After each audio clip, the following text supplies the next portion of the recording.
할렐루야. 오늘도 함께 예배에 참여하신 분들, 또한 방송으로 참여하는 모든 분들에게 주님의 은혜가 넘치시기를 기원드립니다. 도마가 예수님께 나의 주님이시요 나의 왕이십니다.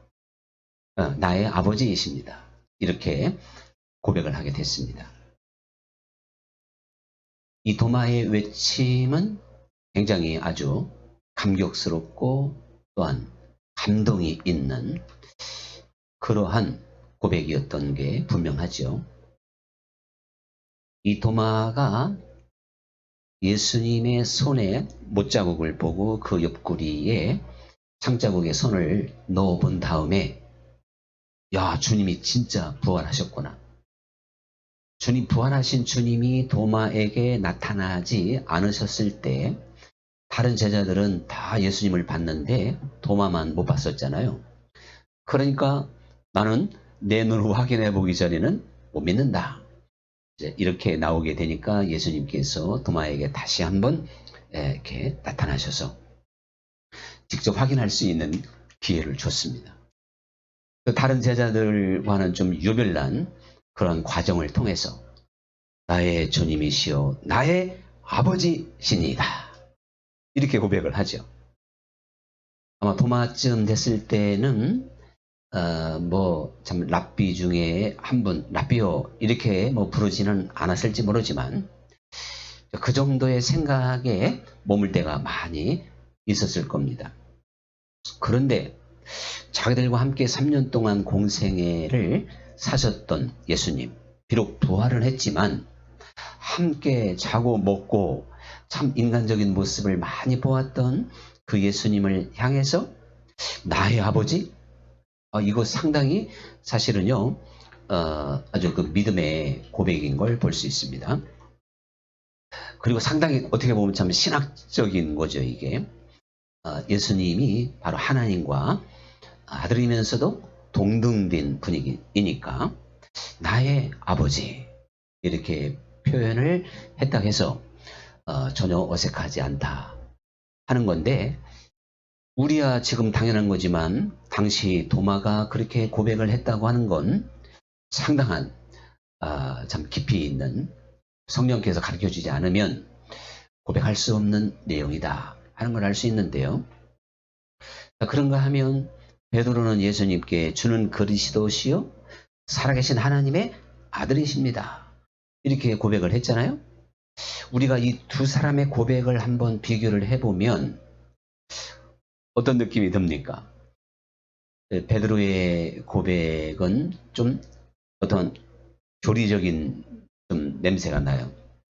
그런데 이 도마의 고백은 감성이 있고 뭔가 경험이 있는 듯한, 그리고 어쨌든 이 감동이 있지 않습니까? 좀 더 정확하게 말하면 베드로의 고백은 누구나 해야 되는 객관적인 고백이고 도마의 고백은 바로 주관적인 고백이라고 말할 수가 있습니다. 그러니까 도마의 고백이 좀 더 친근감 있고 주님과의 깊은 교제 속에서 나올 수 있는 게 사실입니다. 예수님이 그리스도시고 하나님의 아들, 이건 깊이 없이 나올 수도 있는 내용이지요. 그러나 나의 아버지이십니다. 이것은 엄청난 친밀감 속에서 나오는 고백이 된다. 이렇게 우리가 생각해 볼 수 있을 텐데, 근데 우리가 알다시피 애초에 도마가 처음부터 그런 사람이었냐 이거죠. 우리가 의심 많은 사람 하면 누구를 대요? 도마. 하여튼 이 도마가 한 번 의심했다가 영원히, 나는 사람들 그래 우스갯해서 나는 도마과야 도마과. 저는 무슨 과인 것 같아요? 네. 저를 각자 여러분이 느끼는 바가 있을 텐데 다 장단점이 있죠. 어쨌든 이 도마과 하면 좀 상당히 의심이 많고 뭔가 확인을 해야만이 믿는 사람. 그렇게 우리 그리스도인들에게 통하고 있습니다. 썩 좋은 그런 의미는 아니지 않습니까? 이러한 도마가 아, 야, 이거 진짜네. 예수님이 진짜 부활하셨네. 다시 살아나셨네. 이러한 확신, 아주 그냥 어떻게 보면 다른 그 제자들보다도 그 순간만큼은 더 확신 있게, 아주 더 실감 있게 표현했던 게 사실이었습니다. 자, 왜 그렇게 도마가 변하게 됐을까? 이미 우리가 상황을 알고 있듯이 이것을 가르쳐 우리가 도마가 직접 체험을 했기 때문에 그렇다. 경험을 한 거예요.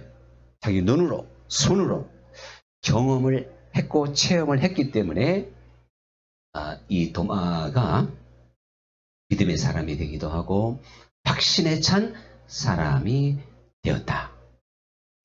그래서 사실 이 감리교 우리 창시자 존 웨슬리 목사님이 신앙의 네 기둥을 이제 사실은 그 설교 가운데서 우리에게 강조하고 있습니다. 웨슬리는 뭐 신학자가 아니다라고 해도 우리가 할 말이 없을 만큼 신학적으로 뭘 이렇게 체계적으로 정리한 게 아니고 사실은 웨슬리의 어떠한 논문과 일기와 특히 설교문 많은 기록이 있기 때문에 우리가 어떤 사람의 이야기를 많이 들으면 그 사람의 사상 또 뭐 우리 신앙 안에서 신학을 우리가 정립해 낼 수 있잖아요. 후대들이. 그러니까 이 참 신앙의 네 기둥을 이제 웨슬리가 강조하면서 가장 그 중요한 게 성경이잖아요. 우리 신앙에서 네 가지가 꼭 있어야 된다는 거예요. 성경, 그 다음에 전통, 그 다음에 이성. 근데 요 세 가지는요, 뭐 종교개혁뿐만 아니라 성공회 사제였던 웨슬리 목사님 성공회에서도 이 세 가지는 항상 강조가 돼요. 그러니까 일단 성경이 진리니까 성경이 텍스트가 돼야 되는 것이고, 그 다음에 이제 어떤 전통이 중요하죠. 어떻게 보면 교단이 그래도 또 중요한 거예요. 교단. 교단이 이상하면 일단 그건 사실 이상할 가능성이 있지 않습니까? 그 전통이에요. 전통. 전통은 교단만이 아니라 우리 기독교 2000년의 그 전통에서 흐르는 2000년 동안 다듬어지는 사상, 교리 이런 것들이 사실은 대단히 중요합니다. 그래서 혼자 유별난 소리 해서 한 사람 보면 특별 계시 받아야 유별난 소리를 하지.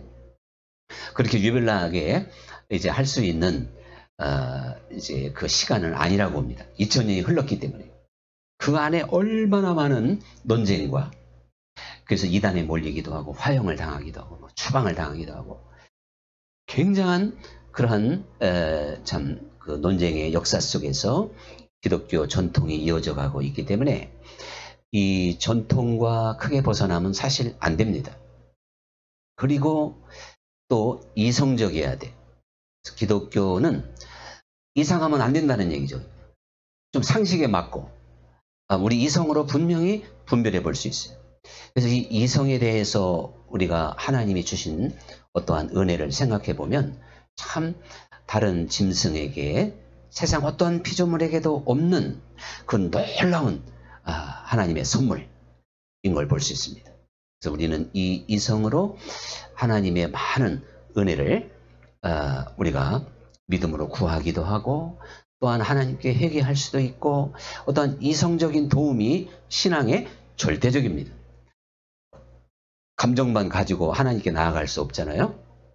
이성적으로 분별해 보면서 우리가 또한 이성적으로 우리가 분명히 어떤 참 따질 건 따지면서 그 제가 그러지 않습니까? 덮어놓고 믿지 말고 어떻게 믿으라고요? 열어놓고 믿어야 돼요. 근데 되게 부흥사들은 그냥 덮어놓고 막 믿어 뭘 더 어떻게 덮어놓고 믿는 건 그 믿음이 아닌 거예요. 확실하게 열어놓고 믿어야 될 줄 믿습니다. 이성적으로 분별이 되면 그 다음에 믿음이 자동으로 오는 거예요. 근데 뭘 도대체가 이성적으로 납득이 안 되는데 어떻게 이게 믿을 수가 있냔 말이에요. 물론 다 이성에 의해서 믿어지는 건 아니죠. 그래서 뭐 믿기 어려운 부활도 어쨌든 부활장 고린도전서 15장에는 이성적인 지혜를 빌어서 우리로 하여금 부활이 그래서 하나님의 능력으로 부활도 가능하다. 일단 이성적으로라도 받아들일 수가 있어요. 이성이 설득이 되고 그 다음에 성령의 역사가 있어야 됩니다. 이성하고 상관없이 성령만 역사한다 그러면 그거는 정말 하나님을 바로 알 수 없다 이거죠.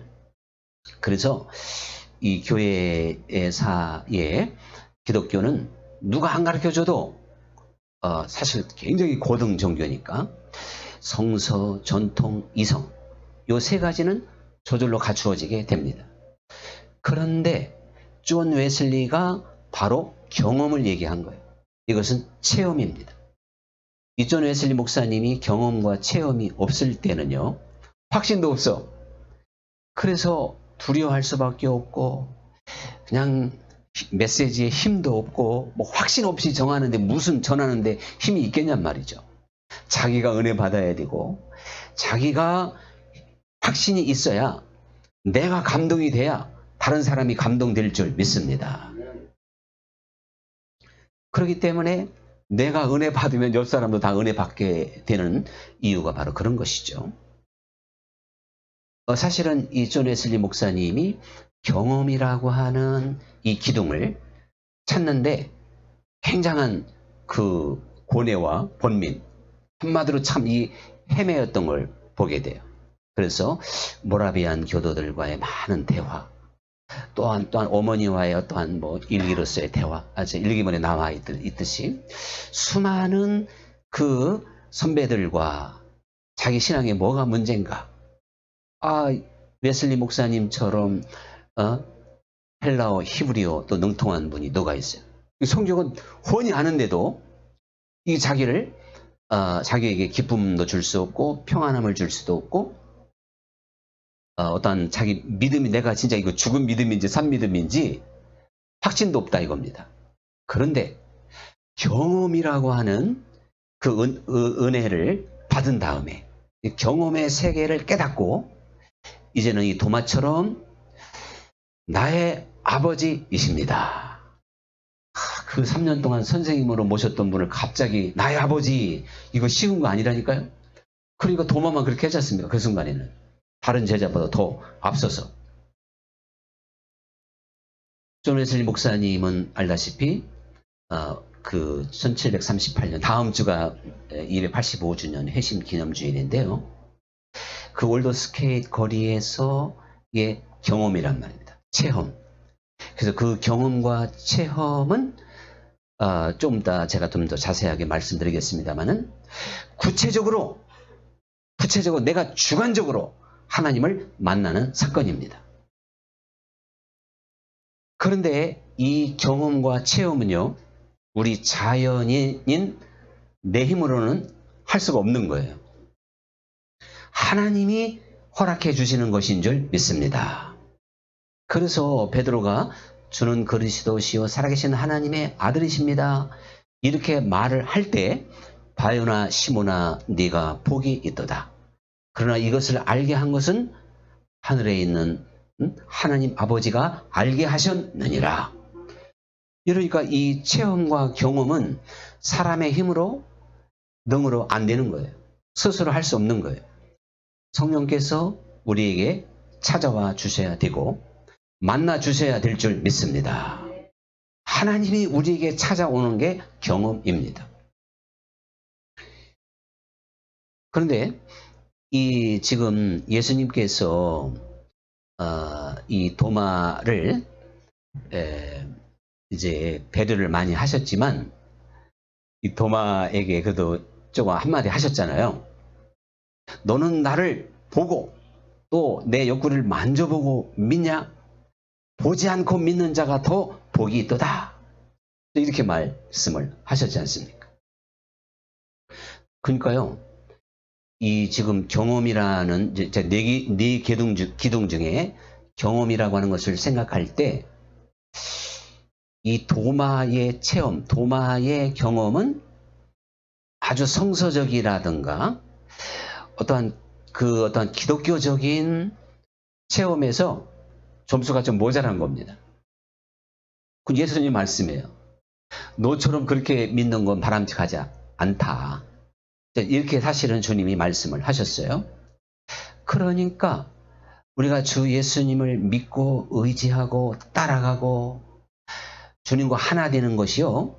꼭 내 손으로 만져보고 내가 보고 어떠한 이게 눈에 보이는 감각적인 체험을 통해서 믿어서는 안 된다는 이야기예요. 근데 도마는 좀 다릅니다.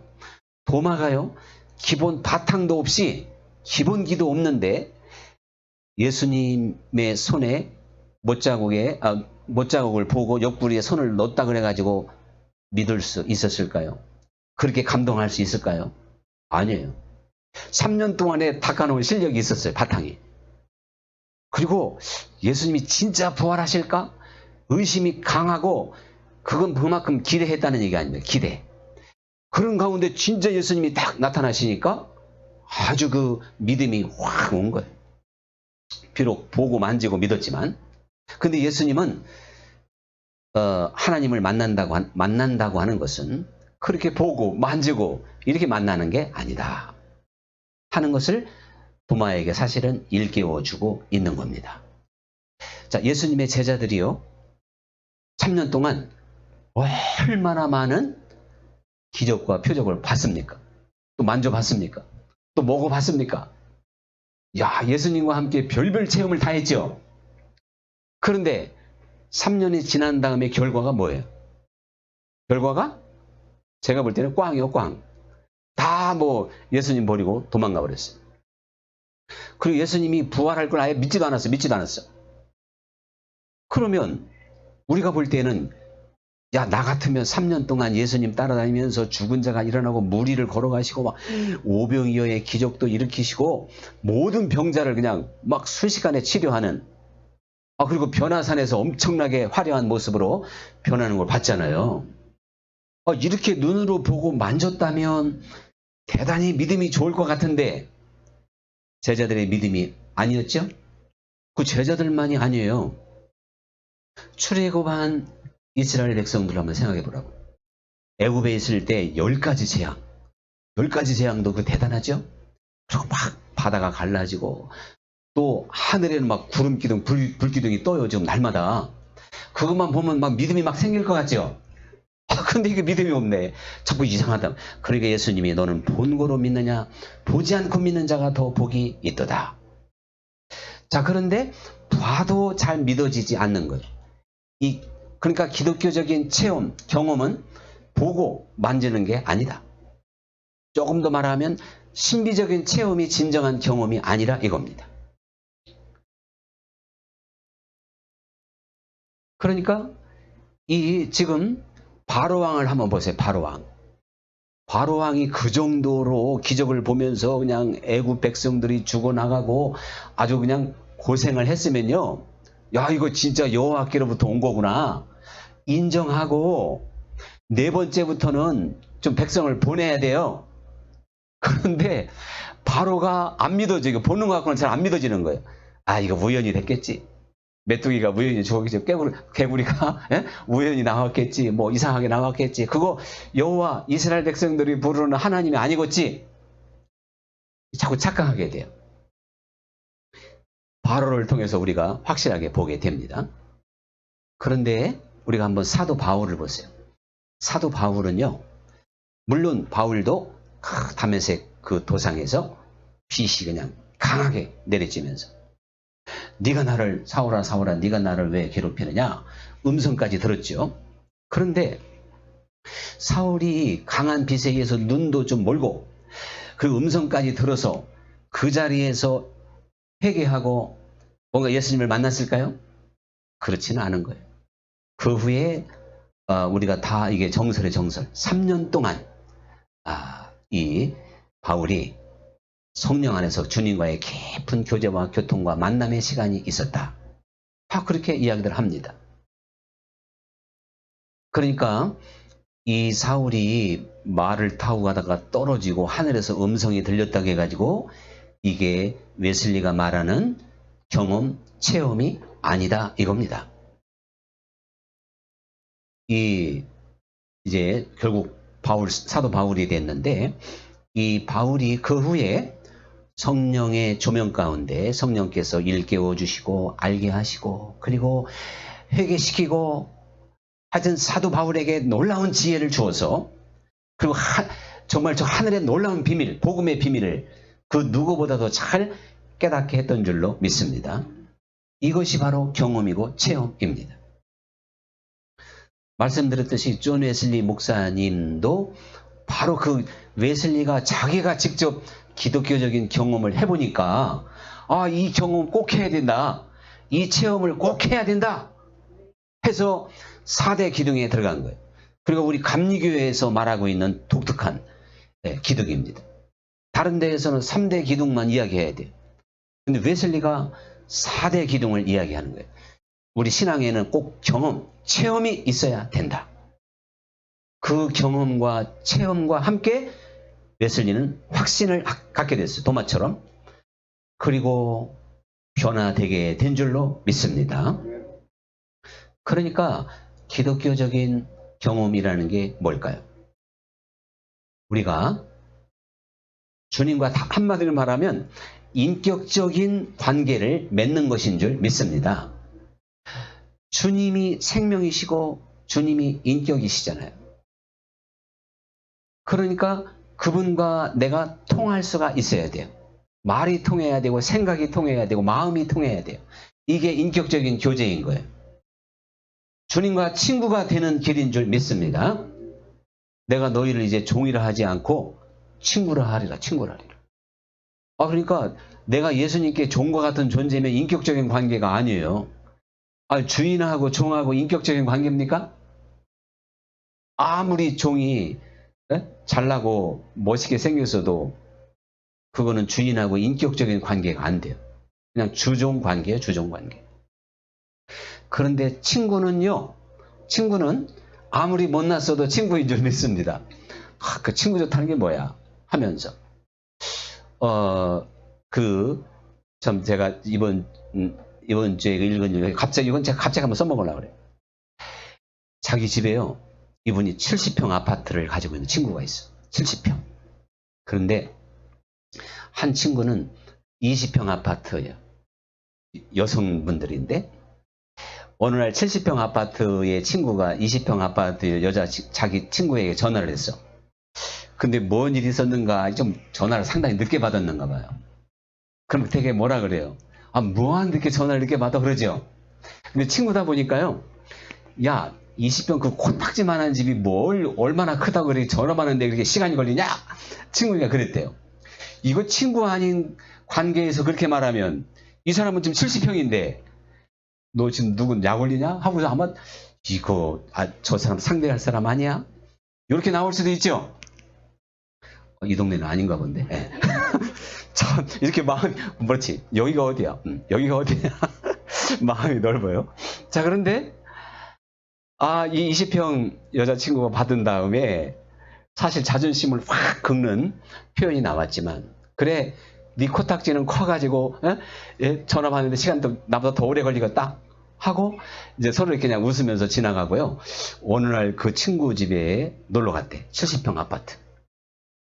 저녁에 늦게 가가지고 이제 그날은 잠만 자고 다음날 아침 일찍 일어나가지고 이 70평 도대체 이 방구석 구경 좀 하자. 그리고 한참 구경하는데요. 제가 그분이 구경하기를 너무 잘했더라고. 근데 구경한 다음에 감상이 뭘까요? 감상. 결론이 이 친구가 70평 아파트 자랑만 하지 쓰레기 더미에서 사는구나. 쓰레기하고 살더래요. 자기 저기 그 응접실하고 부엌 곱게만 겨우 청소해놓고 다른 데는 그냥 막 너무 지저분하게 살더래. 그래서 자기가 하루 숙박비로 4시간 동안 청소하고 집에 가서 몸살 났답니다. 그걸 보니까 할렐루야. 참 집 작은 게 얼마나 감사하냐. 그 참 은혜가 될 줄 믿습니다. 자, 그런데 사실 그래요. 너무 이게 적당해야지. 그게 뭐냐고. 뭐냐고 할 건 아니야. 또 이 방송 듣다 보면 또 큰 분들, 여기도 지금 아유, 내가 말 잘못한 것 같은데. 그 어쨌든 이거 다 제가 웃자고 하는 얘기니까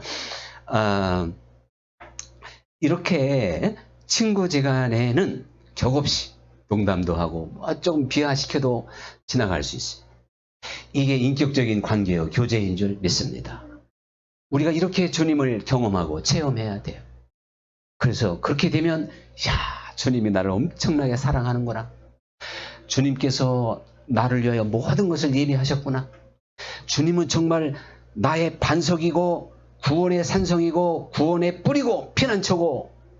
여러분, 이 성경에 나와 있는 모든 고백이 내 고백으로 읽어지니까 성경 말씀이 꿀송이처럼 달게 될 줄 믿습니다. 이거 주님과 이렇게 경험이 없이 성경을 읽어버리면 다 사돈 남말하는 거예요. 그래서 은혜가 안 돼요. 그러니까 성경은 잘 몰라도 은혜 받으면, 즉 경험을 하면 모든 성경이 다 그래서 은혜가 되는 거예요. 뭐 그냥 검정 건 글씨고 하얀 건 종이다. 뭔 뜻인지 모르지만 아니 그 몰라요? 예수님은 나의 피난처, 방패. 그 모르는 사람 누가 있어? 오, 맞아. 그런 기분이 팍팍 든다니까요. 이렇게 우리가 주 예수님을 경험하면 참 얼마나 담대하게 되겠습니까? 그러니 저는 참 성경에 참 놀라운 게요. 여호수아가 세상에 전쟁에서 이제 이기는데 해가 모자라니까 태양아 기브온 하늘 위에 머물러라. 달아 너도 머물러라. 아이고 이거 읽을 때 정말 감당하기 어렵죠. 그래서 저도 야 이거 나도 이렇게 할 수 있을까 하다가 역시 복음은 복음이더라고요. 그 다음에 어떻게 돼 있어요? 이후에는 하나님이 이러한 인간의 목소리를 듣지 않겠다고 약속을 하셨어요. 이후에는 이러한 일이 있지 않게 하시겠다 하더라. 할렐루야. 그거 없었으면 우리 고민이라니까. 이거 저 태양을 멈춰야 되나? 괜히 쓸데없는 그런 상황에서. 자, 근데 그건 자, 그렇고요. 우리 역시 기도를 담대하게 할 수 있는 것도 경험인 줄 믿습니다. 그러니까 조지 뮬러가 빵이 떨어지든지 돈이 떨어지든지 야 걱정하지 마. 그리고 그냥 하나님이 그대로 해결해 줄 걸 믿고 심지어는 안개가 껴서 못 간다고 경험 많은 선장이 그렇게 말해도 선실에 내려가서 1, 2분 기도하더니 선장 갑시다 그러는 거예요. 선장이 미쳤습니까? 창문 열어보시오. 열어보니까 1, 2분 안에 안개가 고쳤어요. 웨슬리 한다. 내가 하도 웨슬리를 좋아하다고 나도 웨슬리 하네. 그 조지 뮬러는요. 그 다른 사람한테 간증도 안 했어요. 그 소문을 누가 퍼뜨렸을까요? 이 선장이지. 이 선장은 이거 정말 말도 안 되는 일이죠. 뮬러는 당연한 거고 선장은 말이 안 되는 거고.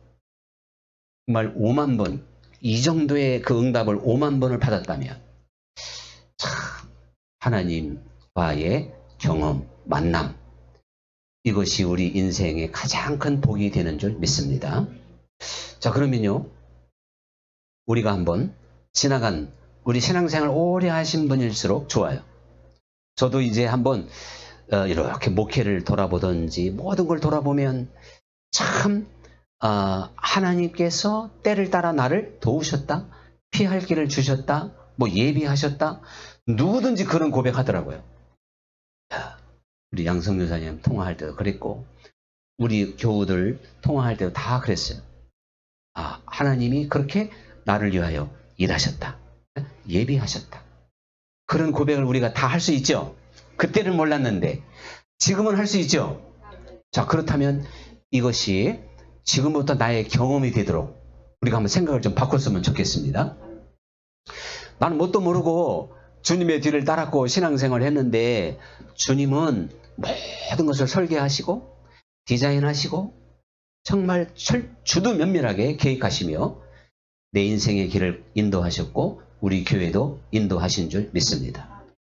제가 서대문에서 29년 목회하고 28년 목회하고 제가 나올 때쯤에는 서대문에 가장 오래 왕고참이었는데 하나님이 어떤 다른 동대문, 그게 하나님이 저를 인도하는 하나의 길이었어요. 진짜는 아니었는데 금방 제가 나와서 1년 안에 분별이 되더라고요. 근데 이제 하나님이 가라 그러니까 갔는데, 가라고 하셨는데 거기가 진짜가 아닌, 이래서 정말 많은 시간 이렇게 흐르면서 지금에 와서는 뭔가 제가 확실하게 하나님의 인도하는 계획을 고백할 수가 있습니다. 정말 하나님은 놀랍게 역사하실 줄 믿습니다. 자, 우리 그러니까 저뿐만 아니라 우리 이제 교회의 역사를 보면서 여러분도 여러분의 삶에 하나님께서 이렇게 모든 것을 예비하시고 나를 사랑하셨다고 하는 걸 경험적으로 알지요? 체험적으로 알지요?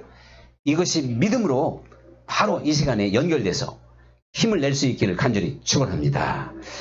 우리 이제 오늘의 찬양합시다.